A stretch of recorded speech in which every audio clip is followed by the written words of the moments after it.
எல்லாருக்கும் வணக்கம். இன்றைக்கி நான் வந்து நாட்டுக்கோழி குழம்பு செய்ய போகிறேன். இந்த குழம்பு வந்து நீங்கள் இட்லி, தோசை, சாதம், சப்பாத்தி கூட இதை சாப்பிட்லாம், பரோட்டா கூட சாப்பிட்லாம். நல்லா காரமாக டேஸ்ட்டாக இருக்கிற ஒரு நாட்டுக்கோழி குழம்பு எப்படி பண்ணுறதுன்னு பார்க்கலாம்.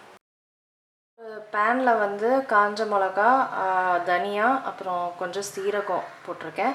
இதெல்லாம் வந்து நல்லா ரோஸ்ட் பண்ணிவிட்டு தண்ணி போட்டு அதையும் நல்லா மையாக அரைச்சிக்கணும். ஸோ இப்படி தான் நல்லா மையாக அரைச்சிக்கணும், திக்காக. இந்த கலவையும் அரைக்க போகிறோம். தேங்காயோட கலவை, தேங்காய் இருக்குது, அப்புறம் பொட்டுக்கடலை இருக்குது, அப்புறம் சோம்பு இருக்குது. இதெல்லாம் கொஞ்சம் தண்ணி போட்டு நல்ல மையாக அரைக்க போகிறேன். இது தேங்காய் விழுது அரைச்சது. அடுத்தது வந்து இன்னொன்றும் அரைக்க போகிறோம். இந்த ரெசிபியில் நிறைய அரைக்கிறது தான்.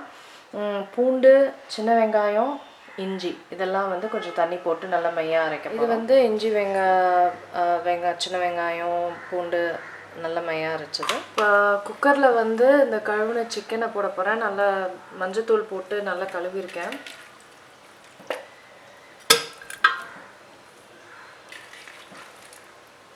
இது வந்து 1 கிலோ நாட்டுக்கோழி. இதில் வந்து இன்னும் கொஞ்சம் மஞ்சத்தூள் போட்டுட்டு, உப்பு, கல்லுப்பு கூட போட்டுக்கலாம். அப்புறம் அரைச்ச இஞ்சி, பூண்டு, சின்ன வெங்காயம் அந்த பேஸ்ட்டு,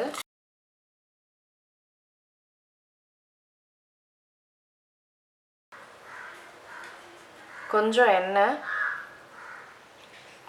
இதை நான் நல்லா கிளறிடுறேன்.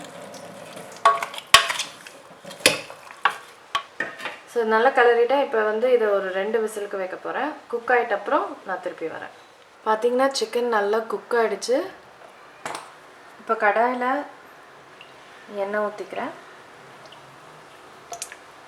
எண்ணெயில் வந்து பட்டை, கிராம்பு, ஏலக்காய் போடுறேன். அப்புறம் கொஞ்சம் சோம்பு, அப்புறம் கருவேப்பிலை. வந்து இந்த குக் பண்ண சிக்கனை போட்டுடுறேன்.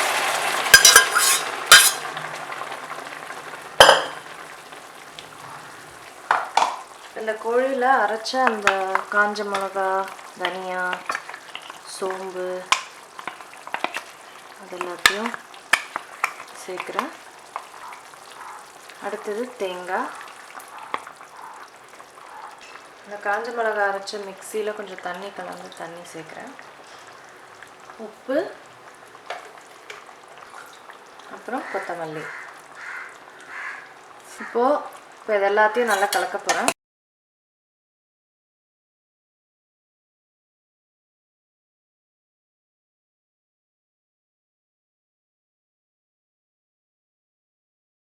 தண்ணிலாம் ஆட் பண்ணிட்டேன். காரம் கொஞ்சம் கம்மியாக இருந்தனால ஒரு 1/2 ஸ்பூன் சில்லி பவுடர் போட்டேன்.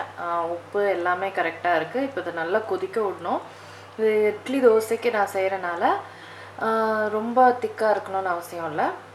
ஏன்னா சாதத்துக்குன்னா நீங்கள் தண்ணி கொஞ்சம் கம்மியாகவே ஆட் பண்ணிக்கலாம். இது இப்போ ஒரு நல்ல எண்ணெய் பிரிஞ்சு வர்ற வரைக்கும் ஒரு 15 நிமிஷம் வரைக்கும் கொதிக்க. நாட்டுக்கோழி குழம்பு ரெடி ஆகிடுச்சு. பார்க்க மட்டும் இல்லைங்க, சாப்பிடும் சூப்பராக இருக்கும். நான் வந்து இதை இட்லி, தோசைக்கு இன்றைக்கி பிரேக்ஃபாஸ்ட்டுக்கு சாப்பிட போகிறேன். நீங்களும் இதை செஞ்சு பார்த்துட்டு எப்படி இருந்ததுன்னு சொல்லுங்கள். நான் உங்களை அடுத்த வீடியோவில் சந்திக்கிறேன்.